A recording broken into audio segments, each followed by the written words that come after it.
I'm Dr. Raj, and welcome to a preview of Medicine Morning Report Beyond the Pearls. We have a 25-year-old female who comes in for the chief complaint of excessive daytime sleepiness.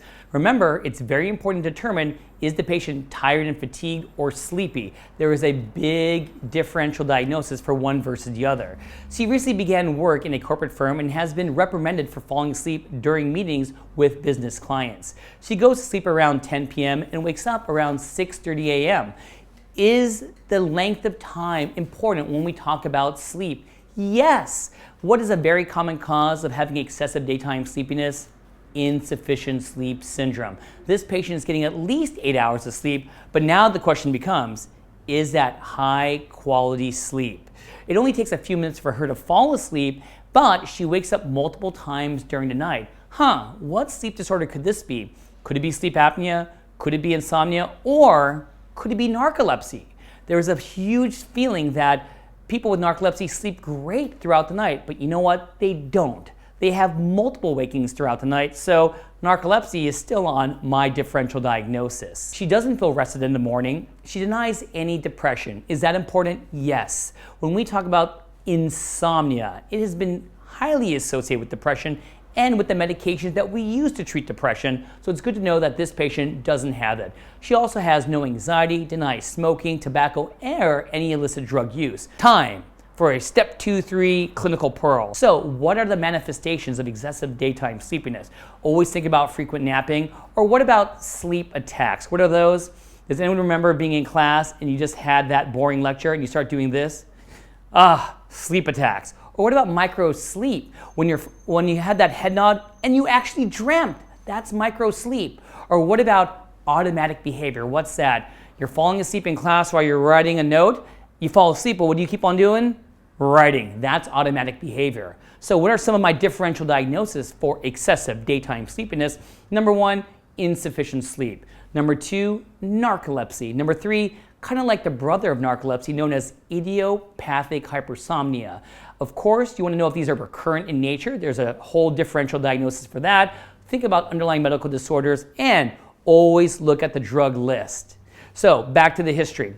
Patient does not think that she snores. Why is it important to ask that?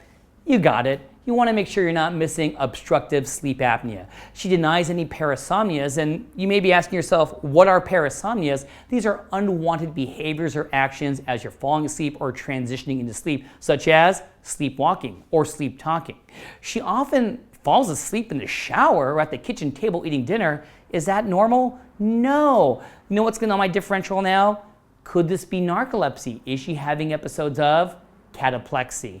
We'll get back to that. She actually takes public transportation to work, and wow, she has fallen asleep and missed her subway stop multiple times. And she actually had a motor vehicle accident at 20 years of age. We have to get to the bottom of this. Patient's Epworth Sleepiness Scale score is 18 out of 24. I know what you're thinking. What is an Epworth score? So it's a questionnaire with around 8 questions. The answers could be 0 to 3. The top score is 24. Higher the number, the more chances of having pathological sleepiness you can have. So on physical exam, she's slightly overweight. Time for a step 1 pearl. In this patient, I think we're going to need a sleep study. Not because I think she has obstructive sleep apnea, but because I'm thinking ahead of myself. She has hypersomnolence. We may need to rule in or rule out narcolepsy.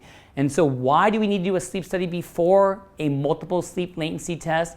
Just to make sure she gets at least 6 hours of sleep. Just to make sure she doesn't have any underlying sleep apnea. Because if we see that in the sleep study, what am I going to do? Treat the sleep apnea. So right here we see a polysomnography of someone who has a normal sleep architecture, and below it, someone with narcolepsy. What jumps out at me when you look at the top diagram, notice how you fall asleep into N1 sleep. You'll be there for around 5 to 10% of the night. Then you go to N2 sleep, maybe around 45 to 50% of the night. Then N3, which is going to be that delta sleep, that slow wave sleep. And we get more of that and when we're children, less as we get older. But finally, in around 90 to 120 minutes, you finally get your first REM period, and you can see that by the thick green lines. When you see someone with narcolepsy, It's a dysregulation of your sleep-wake cycle. Look at the multiple awakenings throughout the night when you look at the bottom graph, and when the patient falls asleep, she's falling asleep into REM. Since I'm suspecting hypersomnolence, I'm suspecting narcolepsy, we do a multiple sleep latency test, which is basically a napping study. And I'm showing you two MSLT results.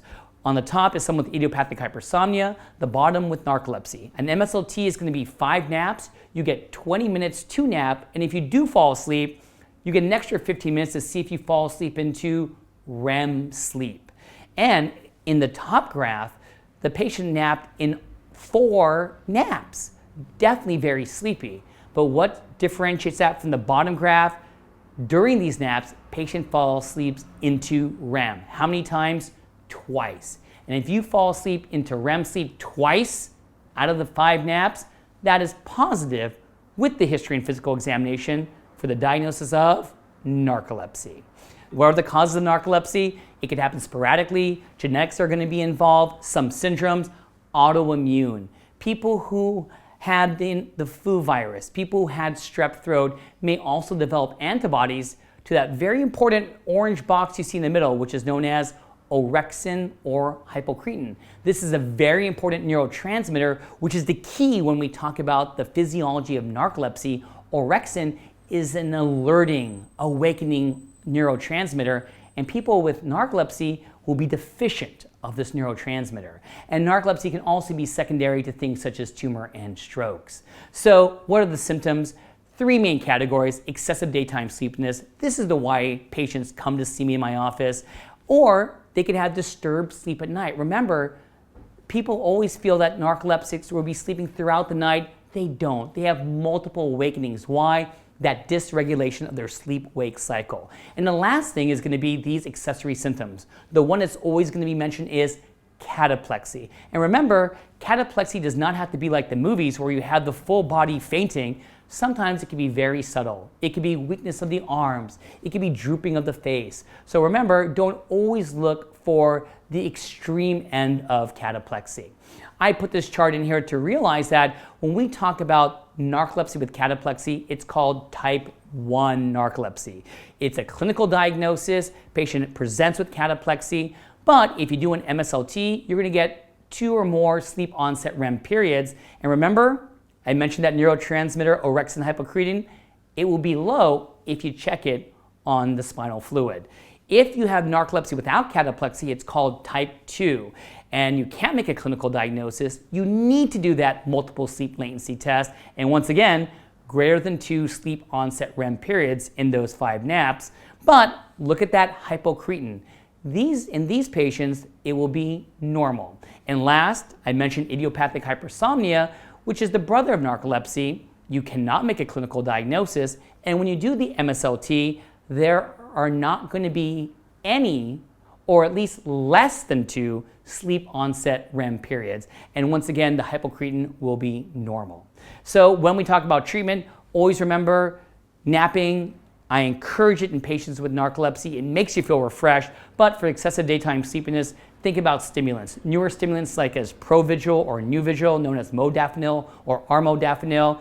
Think about traditional stimulants like Ritalin, like Adderall, but be careful of the side effects. Things like Adderall and Ritalin can give you behavioral problems. It can cause you to be anxious. It can cause your heart rate and blood pressure to go up, or you can get some really bad weight loss.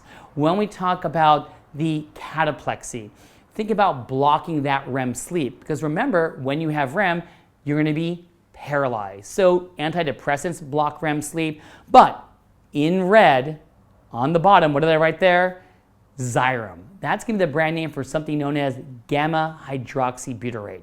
Some people use that for bodybuilding, and unfortunately, some people use that for recreational things in a bad way, and it has the reputation of the date rape drug.